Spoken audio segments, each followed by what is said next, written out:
Hey guys, SeanB, and today we're back with more Steel Fortress guide. In this guide, I'm talking about a consistent safe team. It's not that fast, but we are using an unawakened Dark Mystic Witch. She, just like her water version, she has a skill 2 that remove buff and giving beneficial effect block. And just like Megan, she has good AI as well, which means she'll only use this skill when enemy has a buff. So throughout the run, she will not use the skill until you give the boss the shield and the defense buff and then use her to grant the beneficial effect block, which is crucial to Steel Fortress. You don't awaken this unit because when you awaken her, she gets a skill 3. And when she gets that, it damages her AI. She will use her skill 3 instead of the skill 2, which is not good. You only need her to use skill 2.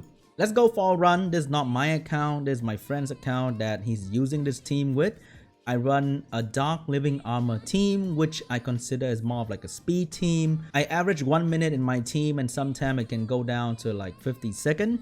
But my friend's team is more of like a consistent 1 minute 30-second team, and is much safer with Chiwu as a secondary block buff unit. So this team is very safe. You have a healer, attack buffer, proc for damage, that girl right there to block the buff, put some dots on the boss, and that's about it. You don't have to 6-star her. If you can 6-star her and you can put her on attack with damage attack, it will definitely make the run a little bit faster. However, it's very safe. You have an attack with damage attack Chiwu. Chiwu can strip and block buff, so Chiwu is also very good, but because Chiwu has terrible AI, he's not that good against the boss alone. But this girl, she's pretty good at it. She always uses the skill. As long as you have someone to move in front of her to generate the shield and the defense buff of the boss, and then she'll follow up immediately with the block buff. So attack with damage attack Chiwu to make sure that you do a lot of damage. You can actually take out Chiwu for some more damage dealer like Argon, like the Dark Vampire Lord. You can also put another damage dealer in if you want. So here comes Toad Poison. She stripped one of the buff and she put a buff block. And she will always do that when the boss has a buff. So in the trash wave in front of this, nobody has a buff. So she will not use that skill at all. So she will always have this skill in this moment when it matters. And it's really good. If you want a consistent team, you don't need like a speed run, 1 minute, 50-second kind of team. I would highly recommend you using this unit. Don't awaken her, get her to level 35, maybe get her to level 40, put attack with damage attack on her. The most important thing will be accuracy on her. Of course, there's accuracy resistant check, which means she will fail 15% of the time. That's just how the game works. That's why Chiwu is there for backup block, which is not a bad idea, but Chiwu AI is also pretty garbage, which means if she fail, it might not be too good. So my friend has been running this team for the past day. There are people on Reddit who's been running this team or similar team with the Unawakened Witch in their team, and they swear by her AI is really good.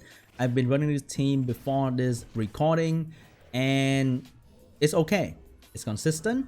She'll always do the skill during the boss stage, and that is good enough. I asked my friend whether he would want to replace Chiwu with something else, but he said no. He would rather to have something consistent to run on the side rather than something that maybe fail once every couple refill.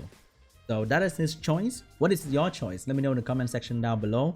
Will you run this slow team that is gonna work 99% of the time, or are you running a faster team with maybe no Fran? You can replace Fran with Agar, the Dark Vampire Lord. For the attack buff, you don't care about immunity, because when you block the boss buff, he will only have one buff left, so the stun chance will be a little bit lower. So as you can see right here, we can block that, and then we failed the strip, so the stun chance is still there. If the boss doesn't have any buff, it will not stun, so you don't really need immunity if the boss has no buff. So you can actually run the Dark Vampire Lord instead of Fran for the attack buff, and the Dark Vampire Lord can also do very good damage. Or maybe you can just run some other attack buffer. Or you can run all damage dealer. Maybe just take the Chiwu out as well, because no matter how well you run the Chiwu, attack quick damage attack Chiwu will not do as much damage as attack quick damage attack Pongbek, for example.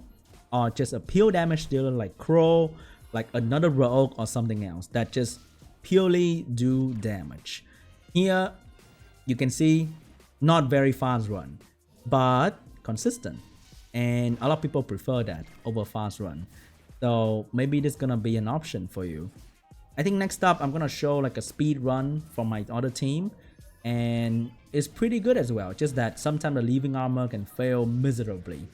But the dark living armor Zinc has pretty good AI as well, so you might want to consider that over this team. So it's like 2 minutes, 1 minute 30, so I would say a minute 50 in average. I'm very sure that they are going to introduce either a new unit that can provide beneficial effect block in the next couple patch, or in the next balance patch we will see some unit that has beneficial effect block in skill 1. I think that's what they did with Necro B10 before. They introduced Necro B10 that forced us to use multi-hit, and then they slowly provide us with units that have slow debuff and multi-hit at the same time. I think when Necro B10 came out, there wasn't Lauren. And when Lauren came out and Fran came out, Necro B10 becomes so much easier.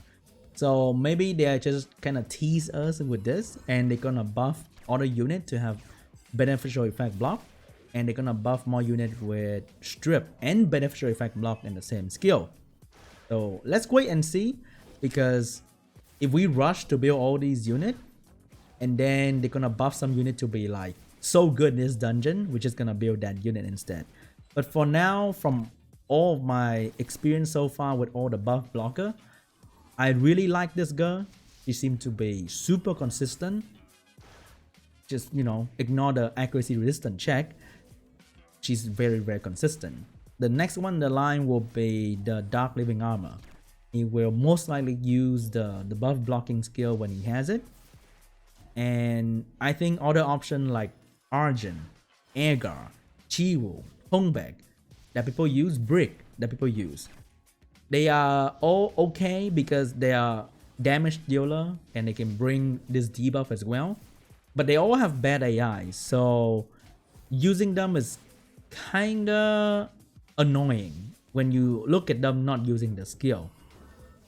So the rank number 1 will be Unawakened Dark Witch, rank number 2 will be Zinc, and number 3 is every other damage dealer that can bring block buff. Okay, maybe rank number 3 will be Dark Vampire and Dark Beast Monk. I think Dark Vampire is much better. You can build him to do so much damage. The Dark Vampire might be number 3, maybe number 2 actually, in comparison with Zinc. And then you have Dark Beast Monk, and then you have every other damage dealer that have buff block. So if you have to build one new unit for the dungeon and you want a consistent run, I highly recommend the Dark Mystic Witch. Just get her to be on speed HP accuracy. If she's dying, just give her 6 star and max out her rune. You can run, I think you can run 5 rune as well, which I think is not a bad option. If you want her to be safe, let's say you go in, she missed her strip, it get resisted. You can run triple wheel runes on her so that she doesn't get stunned, because the biggest thing about this is she might get stunned, or the Fran and her will get stunned. So that is when the dungeon cannot be 100%. I don't think there's a 100% team, because it's a chance she gets stunned for 2 turns and Fran gets stunned for 2 turns. It's a low chance, but it can happen. On my stream, the Zinc worked really well, but once in a while, he doesn't use the skill and the boss stun him for 2 turns, and you cannot recover from that. And then the boss will stun somebody in the next turn, and that is just so annoying that you cannot have a proper 100% team with these dungeons. Very annoying. So am I farming this? I'm farming Artifact Dungeon 100%. I don't think you should farm B12 at the moment, because it's pretty tough even for endgame player. But Artifact Dungeon seems to be a little bit easier and can provide some immediate progression for pretty much anybody. unless you are like very early mid game, you barely doing B10, you shouldn't be worrying about artifact. It won't change too much.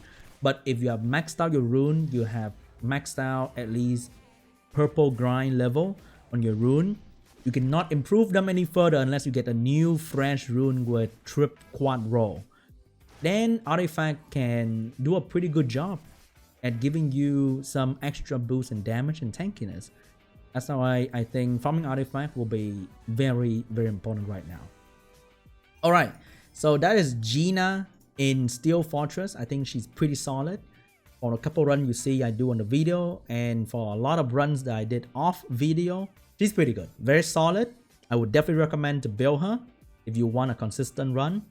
And I'll see you in the next video with a speed team with a different kind of explanation around the team. Okay? Thank you so much for watching, and I'll see you guys in the next video. Bye!